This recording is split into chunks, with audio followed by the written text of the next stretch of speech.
Değerli kardeşlerimiz, bu Yeni Yahder bünyesinde yardım komisyonu başkanıyız. Burada açtığımız bu yardım komisyonu, bu depomuzda fakir ailelere yardımları ulaştırmak için biz zenginle fakir arasında bir köprüyüz yani. Bizim zaten her ayda yardım ettiğimiz 10-15 aile var normal Ramazan, fakat bu Ramazan'da hedefimiz 200-250 kişilik bir aileye ulaşmamızdır, fakir aileye, yani yardıma muhtaç olan ailelere.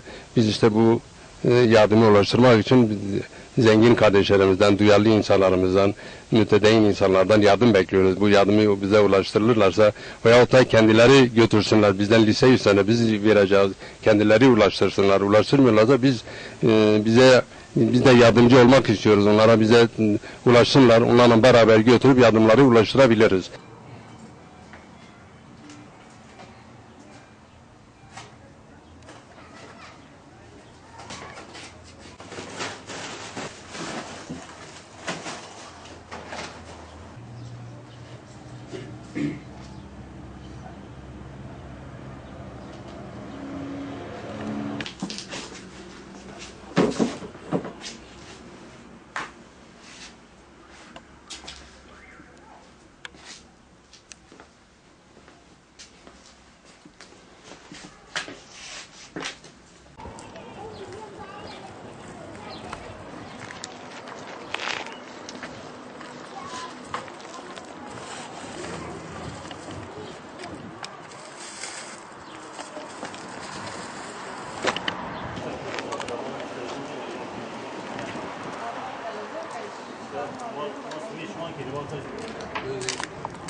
Getir onu da o tarafa.